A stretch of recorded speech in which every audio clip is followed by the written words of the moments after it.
So let me demonstrate the passive and how it works with letting defense break on us and the Kaki going in with a big damage. Only 9,000 damage. Usually anything would have been dead by now. I'm not kidding. So Wind Panda is an extremely tanky monster. So as you can see, the Kaki did way more damage than Wind Panda, and Wind Panda has insane tanky stat. That other thing, way tankier. Hey guys, SeanB. Today we are testing out the light Cyborg Lucia in my friend's Lexico account. I am very excited for this one because her passive is quite unique.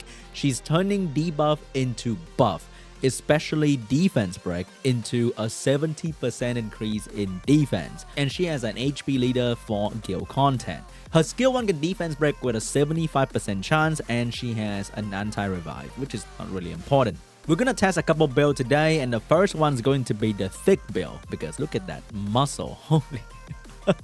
For people who go to the gym, look at these shoulders, like, oh my god, girl, sheesh. And the runes I have for her will be triple revenge so that she can revenge into the defense break, and she's on triple HP. We have skill 1 accuracy for the defense break, and we have minus damage from the element.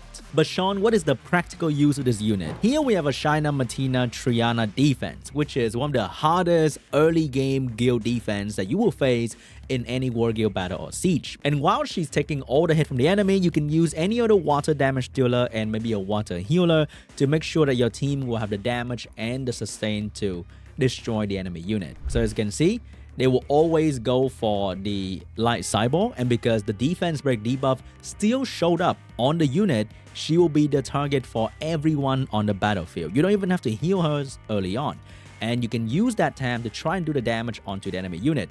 And the moment the defense breaks, she becomes way tankier than they should be, and that is incredible. And when she's almost dying, you can give her a quick boost of heal, and you can also control one of the enemy unit while trying to kill the other unit. If you can revenge instead of defense break for your auto damage dealer, that's gonna be even more valuable. You can keep healing that unit and touch on that Matina a little bit and finish off that Matina. And after you kill one of the enemy twin, the other one will not be as strong, and it's gonna be super easy from then on. And because she's still the target of the enemy Triana, the Triana will not even touch your Suki, and your Suki can do all the damage that he needs, and he will not get slapped by the skill 1 of the Triana. That is so incredible. As you can see, it makes this defense really easy if you happen to summon the light Cyborg. Another very popular defense will be Clara Asher and Dark Ashura. You can also use this unit to tank the Dark Ashura branding and defense break, and the other unit will attack her as well when she gets branding and defense broken. And meanwhile, you can use your Windy or auto damage dealer to try and destroy the enemy, and I recommend using Tetra against this defense because the dot damage can be quite painful. Increased defense does nothing to protect you against the dot damage.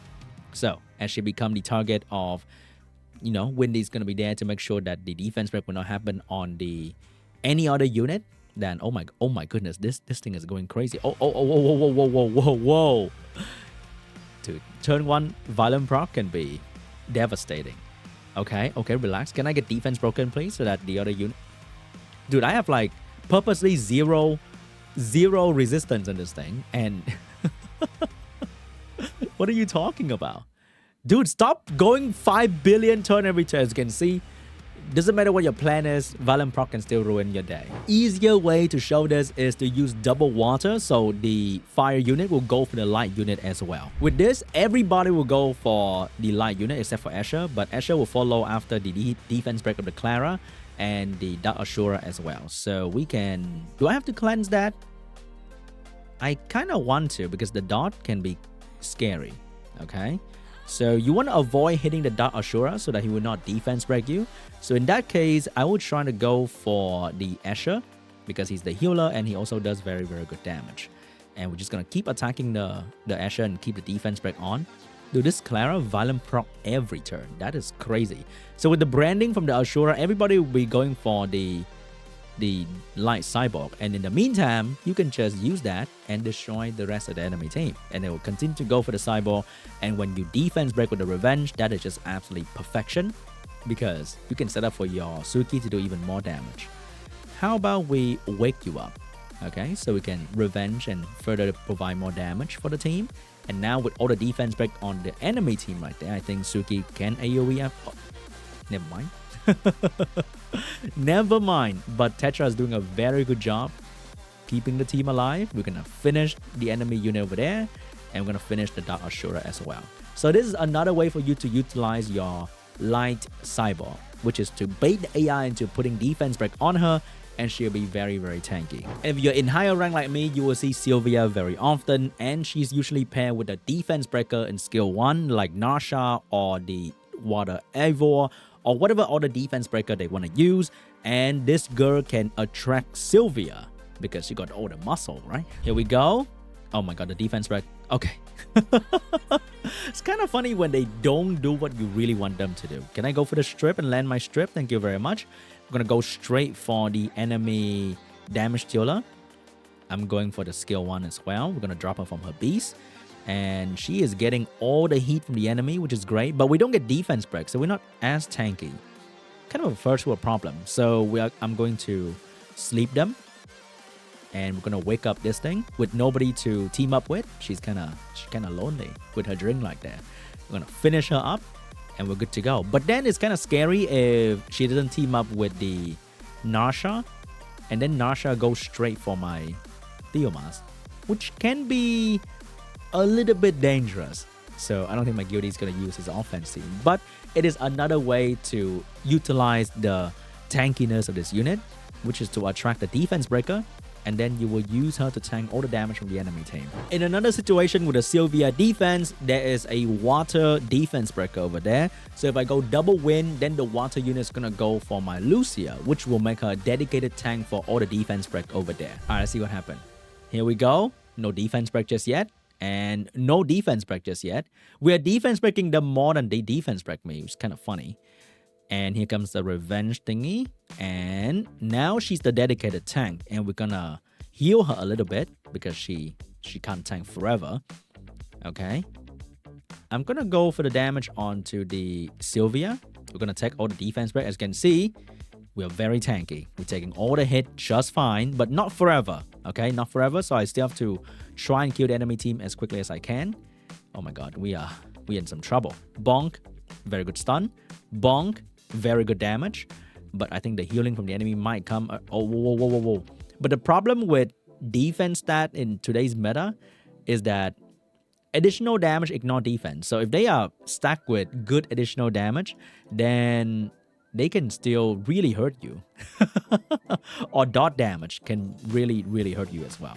Alright, we heal, and I think we're gonna be okay. She took all that hit just for us to set up the kill on Sylvia, and now I think we should be good because there's no way this water thing is gonna do much against my 2 wind unit, which are very tanky and also provide very good damage. So I guess it was an okay tank because I don't think any other tank would last that long with the amount of defense break and damage follow-up from this enemy team right there. And I think she did an okay job. Even though she died, which might seem bad on screen, but I think that was not bad. But don't take her against Tessarian, okay? Because after she get defense broken, Tessarian Oblivion would take away all that tankiness and she would die like a normal person. I think in this very heavy dark meta, having a light tank is very valuable. So to those who pull this unit, definitely trying to use it, definitely trying to bring it against defense breaker, because now you don't have to fear defense break anymore. Unlike before, any tank will start shredding like paper the moment they get defense broken, but not this girl. This girl is literally built different. So she can do all the heavy lifting for your team in terms of tanking, and she's gonna be, unless they randomly defense break your other unit. Guys, I think I have a problem.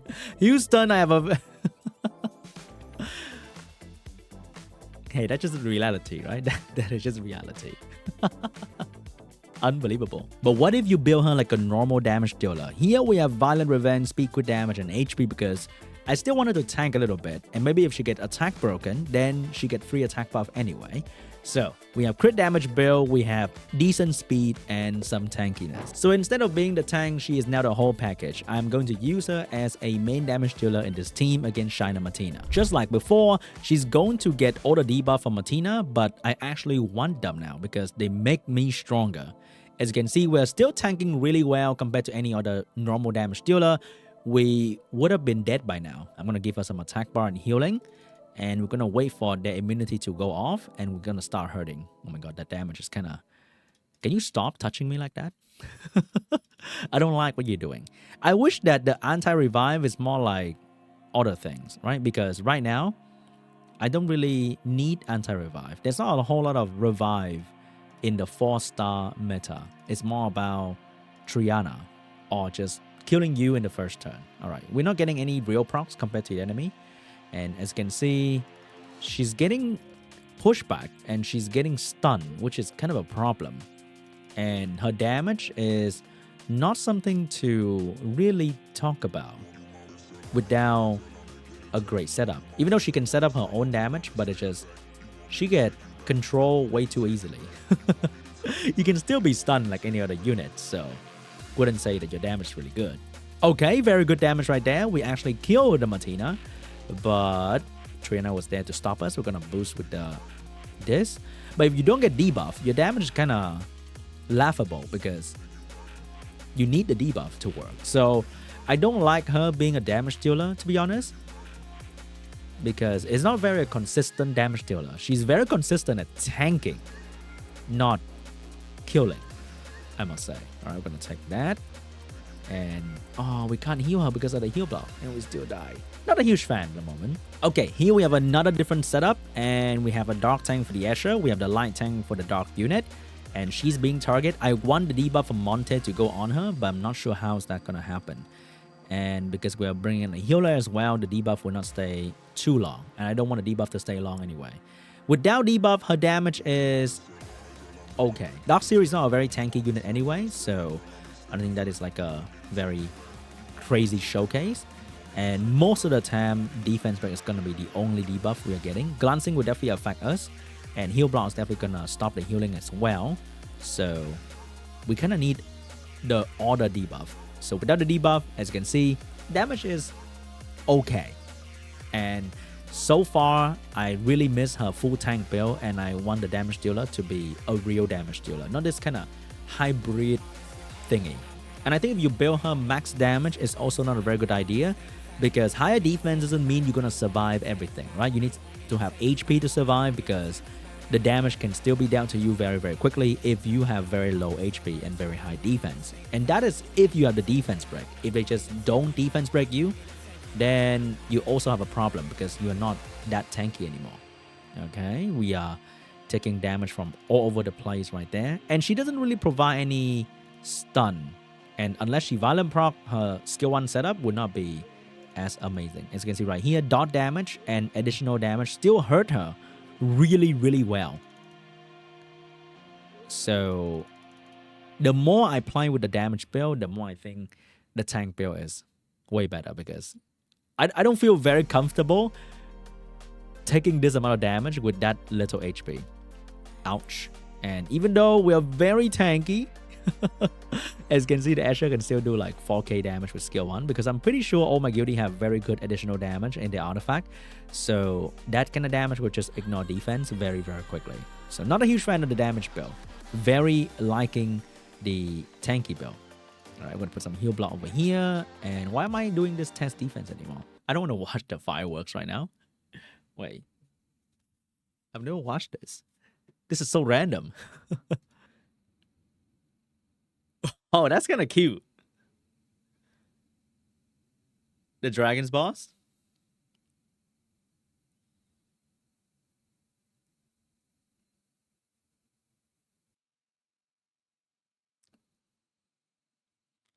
That was kind of cute. All right, I'm done. Not gonna lie, I am not a fireworks kind of guy, okay? All right, in conclusion, I think I like the full tank build a lot. Damage build, not so much. Go with a full tank build and you have a free win against China Martina. Thank you so much for watching, and let me know what you think about this unit down below, and I'll see you guys in the next video. Bye-bye.